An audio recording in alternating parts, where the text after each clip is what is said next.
이번 방송에서 제공하는 투자 정보는 투자 판단에 대한 조언입니다.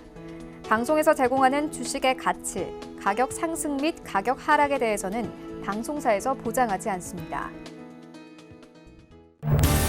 시청자 여러분 안녕하십니까. 오늘장 내일장 일부 출발하도록 하겠습니다. 서정덕입니다. 4월의 마지막 거래일입니다. 전일에 양시장 모두 급등 흐름이 있었습니다. 그리고 오늘 하루 만에 급등한 부분을 다 시장에서 내어주나 싶었는데 오후 들어서 시장이 좀 돌아섰습니다. 외국인이 거래소 쪽에서 매수를 다시 해주기 시작했고요. 소량이지만 일단 매도에서 매수로 전환이 됐고 낙폭은 1%대에서 0.5% 안쪽으로 줄어들었습니다. 코스닥은 그리고 빨간불이 현재 켜주고 있습니다.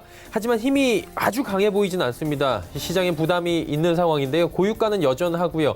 여기에 달러 강세가 지속되고 있는데 어제 하루 조정이 나오나 싶었는데 오늘 다시금 5원 이상 급등합니다. 현재 1163원대에서 원달러 환율이 움직이면서 부담되는 레벨을 지금 찍어주고 있는 상황입니다. 일단 이 정도 올라왔다 그리고 가파르게 올라왔다라는 부분에서 시장에서 분명히 경고음이 나올 수밖에 없는 레벨이다라는 이야기가 전일까지 계속 나왔었는데요. 그러다 보니 거래소는 중국 관련 소비주 특히 면세점 관련 일부 수혜를 보는 신세계나 호텔신라 그리고 현대백화점 등의 기업들이 강세가 보이는 반면에 한화갤러리아 타임즈 같은 경우에는 지금 면세점 사업을 접겠다라는 얘기가 나오면서 거의 한가 부근까지 장중에 가기도 했습니다. 코스닥은 그리고 상승 종목이 굉장히 많은데 개별 종목 이슈로 오늘도 움직이고 있는 상황입니다. 4월의 마지막 거래일입니다. 그리고 5월 거래일이 이제 시작이 되는데 실적 장세 막바지에서 계속해서 움직일 겁니다. 지금 현대제철 속보가 나오고 있네요. 1분기 영업이익이 2,124억 원이다. 전년 동기 대비 27.6%나 하락했다 얘기가 나오고 있는 상황이고요. 실적 상황들은 거의 좋지 못합니다. 보시다시피 녹십자 랩셀도 1분기 영업손실 12억 원의 적자를 유지하고 있다라고 지금 올라와 있는 상황입니다. 일단 우리가 알고 있는 대로 대우건설 역시나 1분기 영업이익이 동기 대비해서 23.4% 하락, 오른 종목이 거의 없을 정도로 실적 시즌에서 1분기는 좋지 않을 것이다 예고가 돼 있던 부분이고 고유가에 환율에 지금 FOMC 회의 오늘 열리고요. 5월 초에는 중국 PMI부터 해서 각종 지표가 다시 발표가 되는 만큼 그동안 돌려세웠던 게 지표의 힘이었습니다. 이 부분이 5월 시장에선 어떻게 또 반영이 되고 어떻게 발표가 될지 하나하나 점검하면서 4월의 마무리 5월 대비하는 시간 갖도록 하겠습니다. 헤드라인 뉴스부터 전해드립니다. 지난 2월 감소했던 생산과 소비 그리고 투자가 한 달 만에 모두 증가세로 돌아섰습니다. 통계청이 오늘 발표한 3월 산업활동 동향을 보면 3월 중 전 산업 생산은 전월에 비해 1.1% 증가했고 소비는 3.3%, 투자는 10% 각각 증가했습니다. 특히 소비는 49개월 만에, 투자는 24개월 만에 가장 큰 폭으로 증가했는데 통계청은 지난 2월의 트리플 감소에 따른 기저효과의 영향이 큰 것으로 분석했습니다. 기업 체감 경기 2달 연속 좋아졌는데 매출액 가중치로 본 제조업의 체감 경기는 나빠져서 대기업들이 느끼는 경기는 반등하지 못한 것으로 조사됐습니다. 한국은행은 이달 전체 산업의 BSI, 즉 기업 경기 실사 지수는 74포인트로 한 달 전보다 1포인트 상승했지만 2달 연속 올랐다고 밝혔습니다. 하지만 매출액의 가중치를 두고 집계한 매출액 가중 BSI는 제조업 업황의 경우 69포인트로 한 달 전보다 4포인트 하락했는데 이는 매출액 규모가 큰 대기업들이 체감하는 경기 아직 반등하지 못했다는 뜻으로 분석됩니다. 특허 침해 소송을 제기해 로열티를 챙기는 기업 유니록이 갤럭시 폴드를 포함한 삼성전자의 갤럭시 시리즈에 대해 소송을 제기했습니다. 삼성전자는 유니록이 최근 갤럭시 폴드와 S10 5G 등을 대상으로 미국 텍사스 지방법원에 특허 침해 소송을 냈다고 밝혔습니다. 이에 대해 삼성전자는 유니록이 과거부터 특허 소송을 제기했던 만큼 철저한 대응에 나설 것이라고 밝혔습니다. 정부와 5대 금융지주 등이 참여하는 혁신금융민관 합동 태스크포스가 출범해 오늘 첫 회의를 열었습니다. TF회의에서 은행들은 3년 동안 기술금융에 90조 원, 성장성 기반 대출에 4조 원 등 100조 원을 공급하는 목표를 제시했습니다. 또 내년까지 1,000억 원을 출연해 일자리 창출 기업과 사회적 경제 기업에 1조 4천억 원을 대출해줄 계획입니다. 증시 흐름 이어갑니다. 일단 낙폭을 그래도 좀 축소를 했습니다. 장 초반보다 2200선 위로 다시 올라온 상황이고요. 2204.50포인트에 현재 거래가 됩니다. 하루간의 흐름 정리해 보도록 하죠. 자, 보시다시피 2214부터 2187까지 쭉 빠져내려왔습니다. 그리고 V자 모양으로 지금 어느 정도 올라오긴 하는데 반등폭이 그렇게 크진 않습니다. 장중에 낙폭을 조금씩 만회하는 수준이고요. 딱 중간 정도로 되돌리고 지금 더 이상 올라가지 못하고 있는 상황입니다. 그렇다면 수급 주체를 좀 정리를 해봐야 될 텐데 수급 주체 보시면 개인 외국인 삽니다. 외국인 매수 물량 미미하네요. 31억 원 그리고 개인이 704억 원 삽니다. 기관이 759억 원 파는데 금융투자, 투신, 연기금 할 것 없이 전 주체가 현재 골고루 매도하고 있는 상황입니다. 다음 살펴보도록 하죠.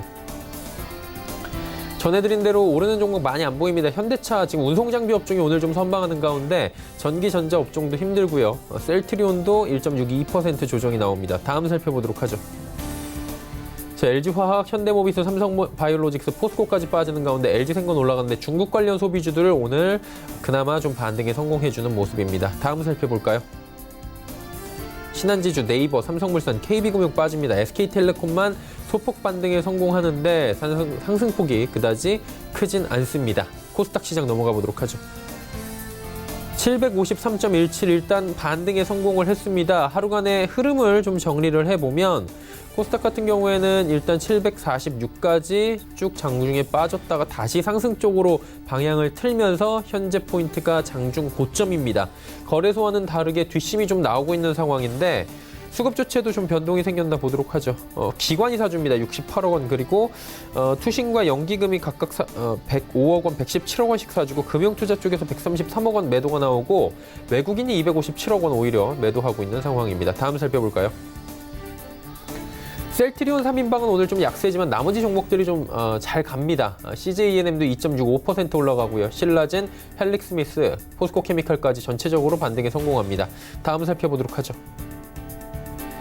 HLB, 스튜디오 드래곤, 펄어비스까지 전체적으로 지금 상승 흐름 가져가는 가운데 메디톡스가 3%대 비교적 강한 조정이 나오고요. 셀트리온 제약 오늘 제약바이오주들이 전체적으로 지금 특히나 중소형주들이 훨훨 날고 있는 가운데 셀트리온 3인방이 좀 가지를 못하면서 시장에 찬물을 좀 끼얹는 모습이 포착이 됩니다. 다음 살펴볼까요?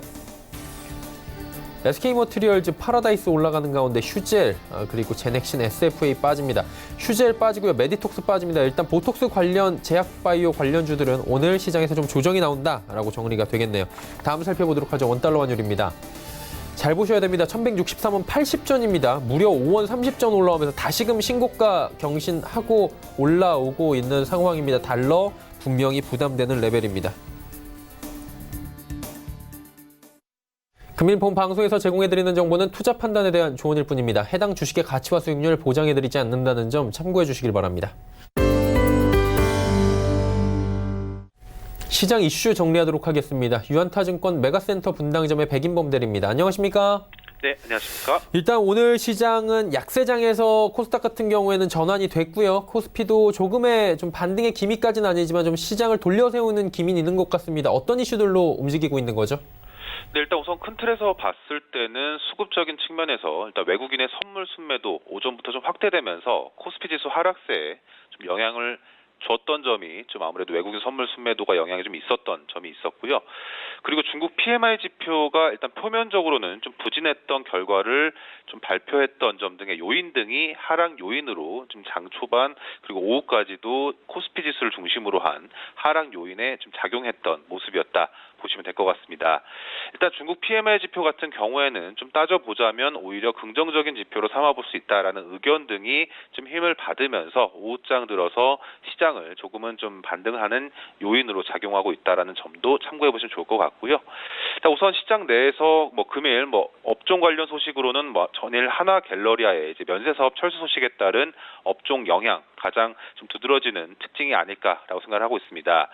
일단 상위 업체들에 대한 그러니까 면세점 업종에 있어서 이런 상위 업체들에 대한 반사 수혜가 좀 기대될 수도 있다라는 점에서 관심을 가져보시면 좋을 것 같고요.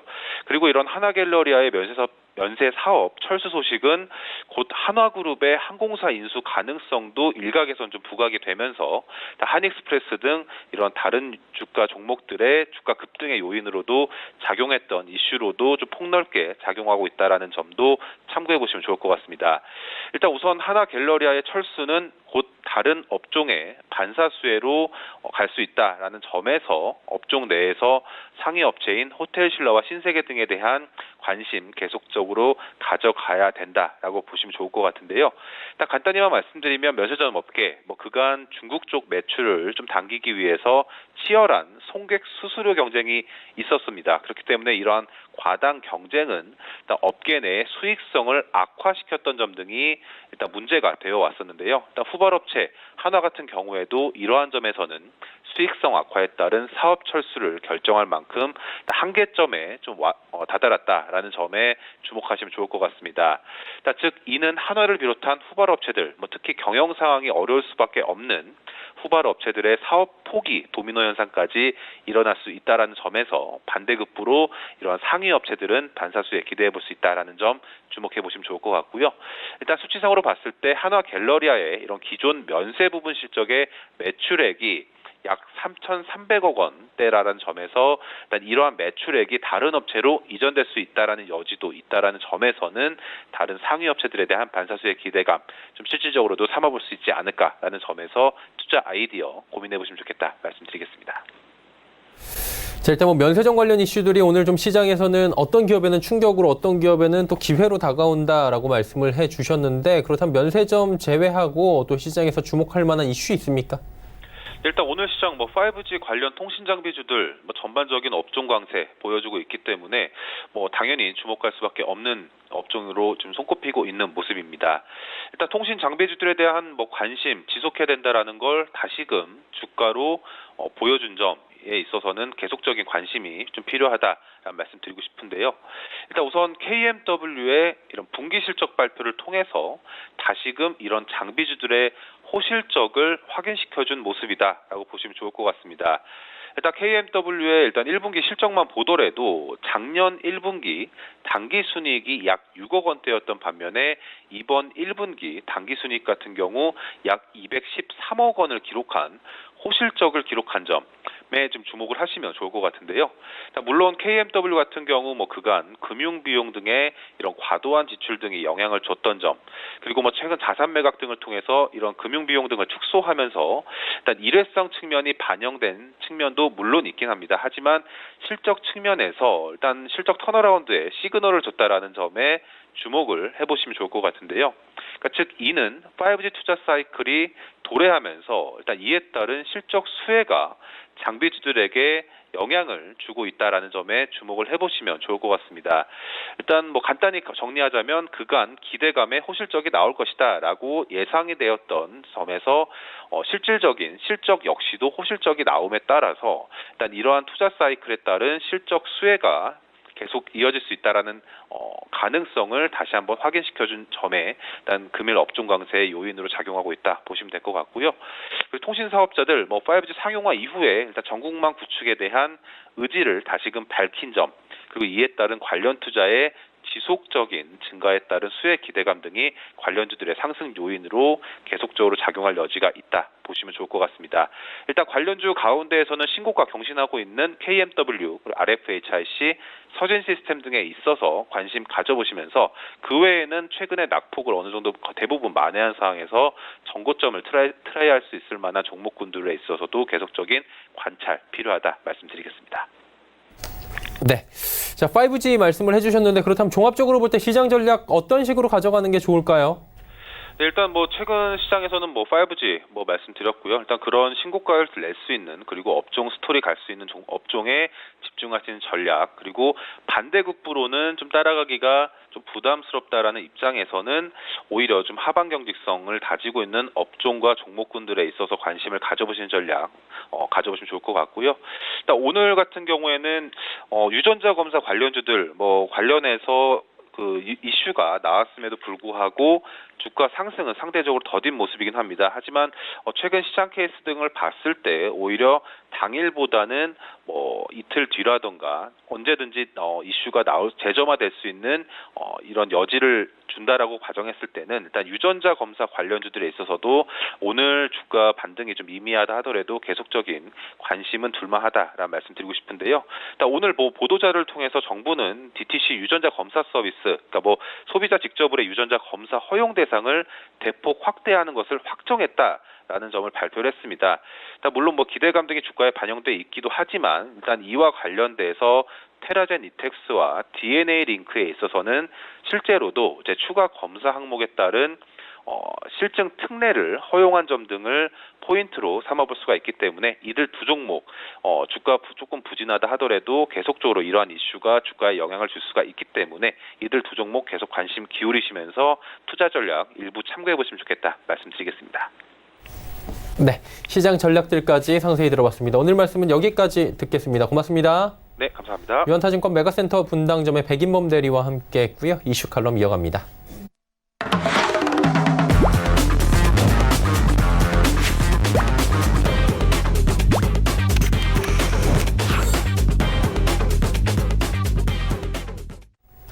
이슈 칼럼 바로 이어가도록 하겠습니다. 오늘은 SPM 김형진 대표와 함께합니다. 대표님 안녕하세요. 네, 안녕하십니까? 예, 미국 증시는 지난번에 저희 잠깐 얘기 나눈 것처럼 지속적으로 얘기 나눴지만 계속 호조세입니다. 근데 이머징 국가들은 이걸 따라가질 못하다 보니까 갭이 계속 발생을 하고 답답한데 4월 시장까지 마감하게 생겼어요. 어떻게 보는 게 좋겠습니까?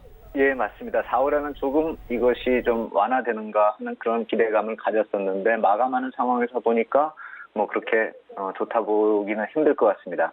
경기하고 기업 실적의 차이가 있다 이렇게 봐야 될 것 같습니다. 미국이 상대적으로 강한 모습이 지속이 되고 있고 미국의 주식시장만 본다 하더라도 전형적인 특징, 상승장의 특징인 업종 간 순환매까지 나타나고 있죠.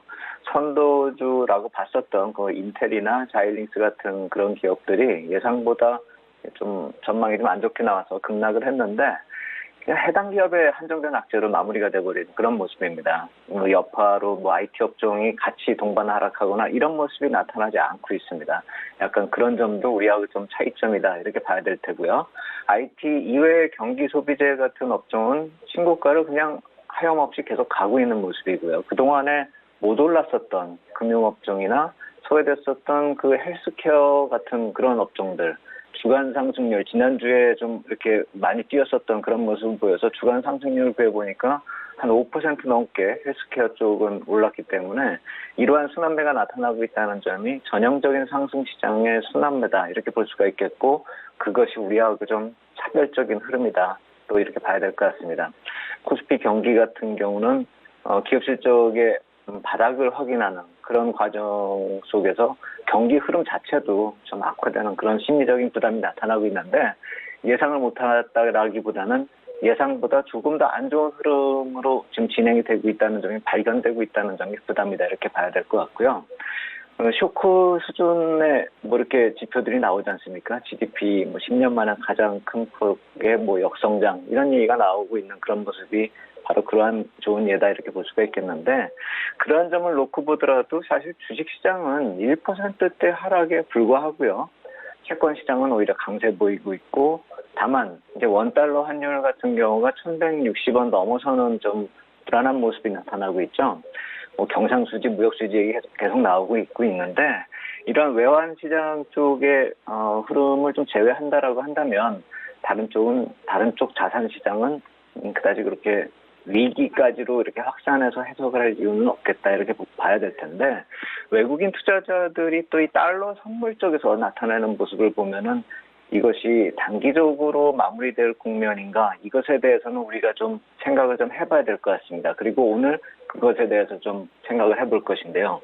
왜냐하면은 달러 선물에 대해서 누적 순매수가 계속 많아지고 있습니다. 오늘 오전에 당일 순매수가 한 만기약 기록했을 때 그 당시에 누적으로 만기일 이후에 한 9만 6천 계약을 매수한 그런 모습이었거든요. 근데 지금 그보다는 한 2천 계약이 줄어들었기 때문에 약간 좀 줄어들었다 이렇게 보겠지만 계속적으로 이렇게 달러 선물 쪽으로 매수가 들어오고 있는 상황 속에서 또 달러까지도 저렇게 상승하고 있는 점이 아무래도 좀 부담 요인이다. 좀 더 지켜볼 필요가 있겠다 이렇게 말씀을 드리겠습니다.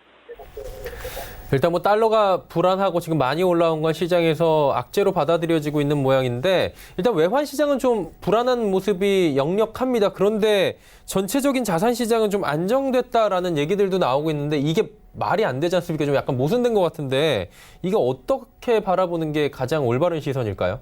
맞습니다. 그래서 이 외환 시장 쪽을 좀 우리가 구체적으로 살펴봐야 될 필요가 있다라고 생각이 됩니다. 그러니까 말씀하신 대로 자산 시장 다른 쪽은 다 괜찮은 것이죠. 외환 시장만 불안한 것이죠. 그렇다면은 그것이 우리나라만 문제일까?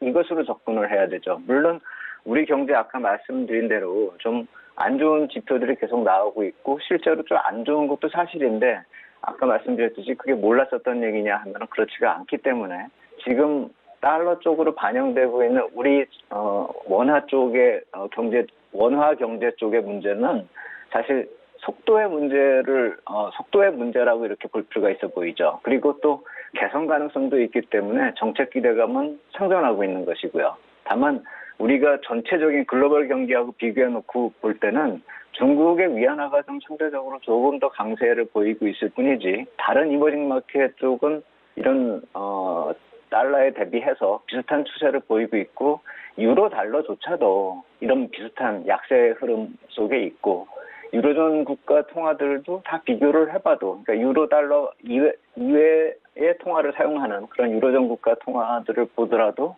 약세에 있기 때문에 지금 우리만의 문제다 이렇게 볼 수는 없는 것이겠죠. 결국 말씀드리고자 하는 거는 달러가 전체적으로 강세를 보이고 있는 이 점을 봐야 된다는 것이고 그러한 달러를 봤을 때 달러 인덱스 관점에서 놓고 봤을 때 직전 고점 작년 말에 97.7 레벨이 고점인데요. 그것을 지난주 후반에 98 레벨 넘어서면서 물론 지금 약간 조정을 보이고는 있지만 그것을 넘어서면서 이렇게 흐름이 나타나고 있어서 기술적으로 역회된 숄더 패턴을 만들고 있다. 이렇게 해석이 되고 있습니다. 그렇다면 이게 뭐 사상 최고치, 달러마저도 사상 최고치를 넘어서는 것이 아니냐라는 그런 얘기가 나오고 있는데 항상 그렇게 좀 과열되는 기미가 나타나는 것이 또 단기적인 고점일 가능성도 있다라는 점을 우리가 좀 주의해 볼 필요가 있어 보이고 다만 이제 경기 흐름에 있어서 차별적으로 이렇게 만드는 그런 통화 간의 이런 차별적 흐름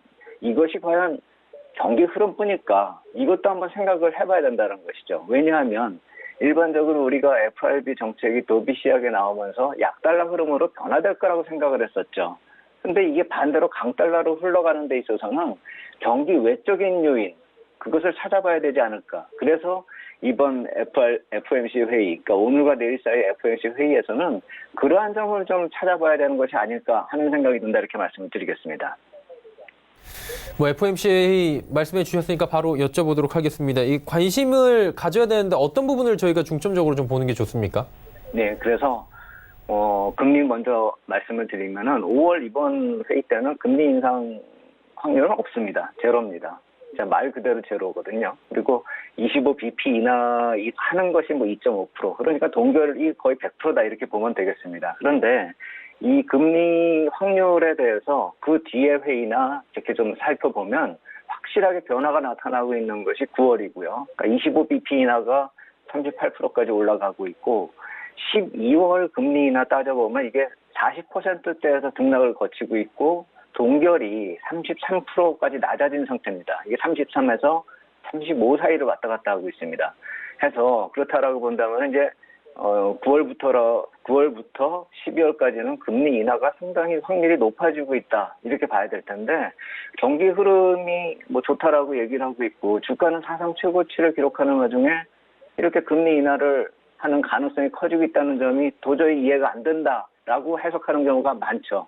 해서 주가하고 경기 흐름하고 연관해서 해석하는 경우는 이제 금리 인하 확률을 놓을 때 논리적으로 설득력이 없어져 버렸다는 것이죠. 그래서 3월 말에도 이런 금리 인하 확률이 동결보다 높아지는 그런 역전 현상이 나타났는데 다시 또 나타나는 이유를 찾아봐야 된다는 것이죠. 해서 지금 관심이 가는 쪽은 FRB의 초과 지준 금리 쪽 이쪽이 다시 부각이 되고 있습니다. 시장에서요. 그러니까 모든 시장에서 다 이것을 관심을 놓고 보는 것이 아닌데 이런 달러와 금리 쪽을 좀 연관해서 생각하는 그런 분들은 그런 분석가들은 이쪽을 굉장히 좀 관심 있게 보고 있습니다. 제가 봐도 이제는 그렇게 해석해야지만 답이 나올 수 있지 않을까 이런 생각이 드는데 뭐 편의상 FRB 초과 지준 금리 이쪽을 뭐 기준금리다 이렇게 보면 되겠는데 이러한 지준금리에 대해서 거론되기 시작했던 것이 작년 말이었습니다. 2018년 3월인데 기준금리가 2% 진입 직전에 미 국채금리가 하락하니까 이게 비교되기 시작했던 것이죠.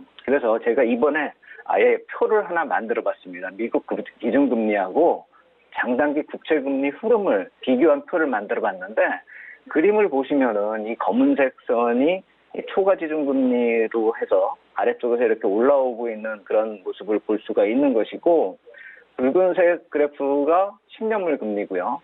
푸른색이 1년물 국채금리입니다. 그래서 지금 금리가 막 하락을 하니까 기준금리에 한번 하회를 한 그 시점이 3월 말이었습니다. 이때 기준금리 인하 확률이 확 높아졌었죠. 그리고 지금도 막 낮아질락 말락하고 있지 않습니까? 그러니까 또 다시 금리가 인하 확률이 확 높아지고 있는 그런 모습이라는 것입니다.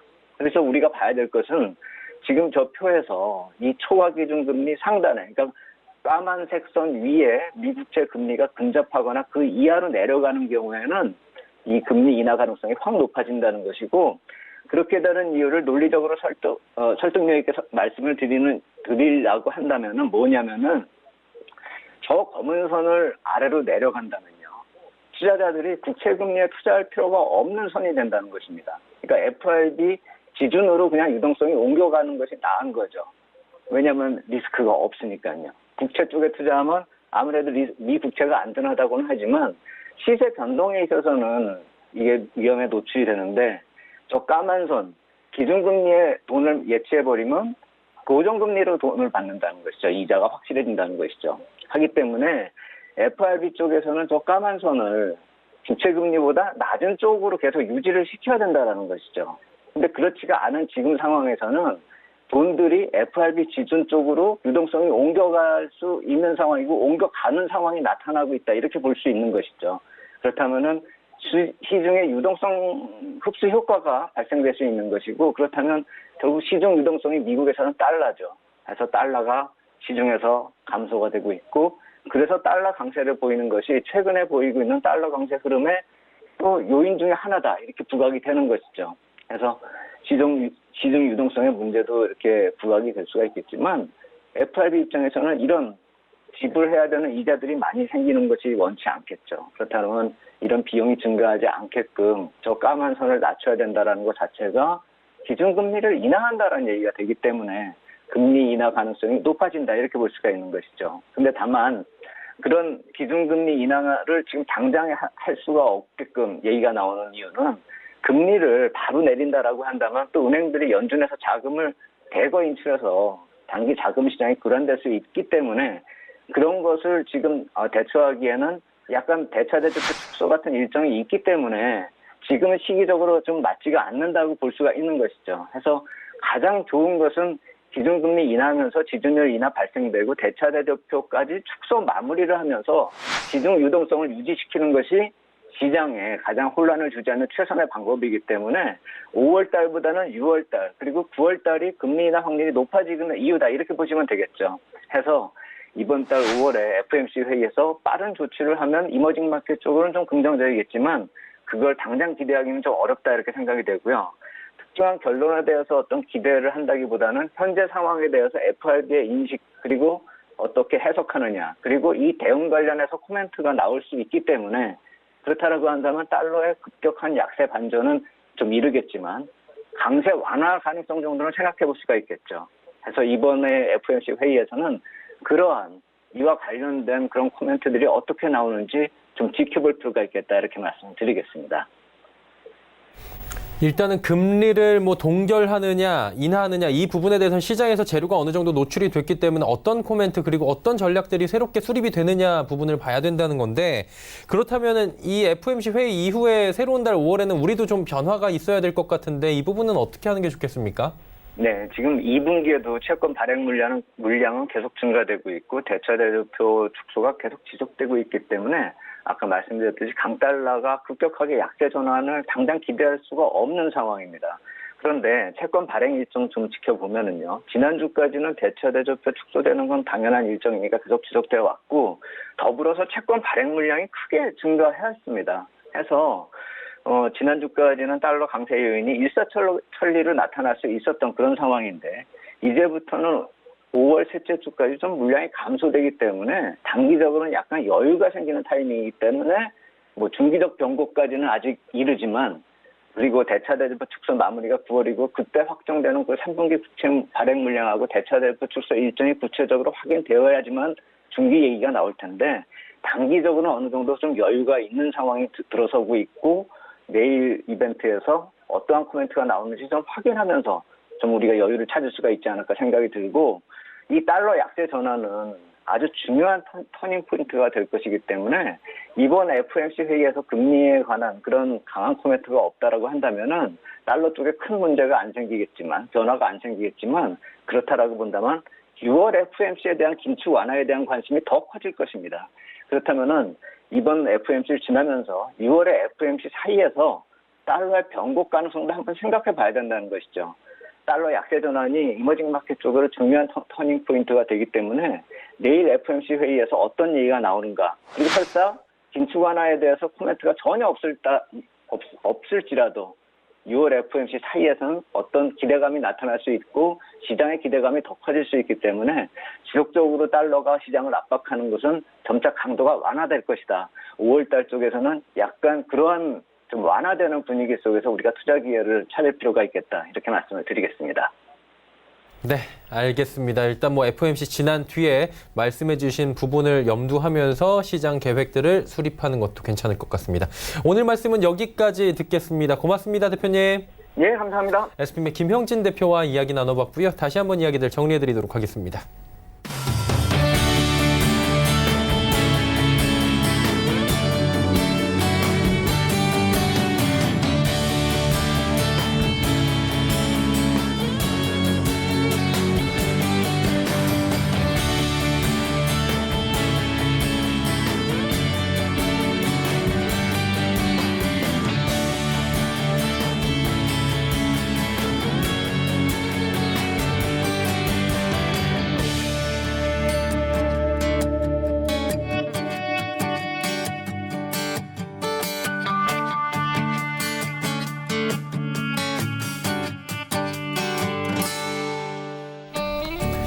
오늘 전 일정 일부 함께 하셨습니다.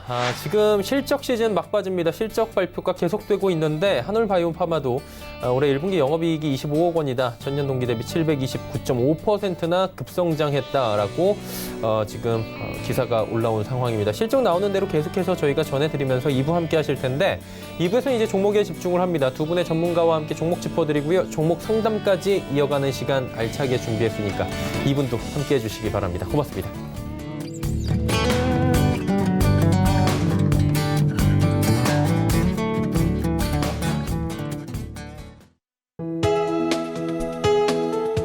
방송에서 제공하는 투자 정보는 투자 판단에 대한 조언입니다.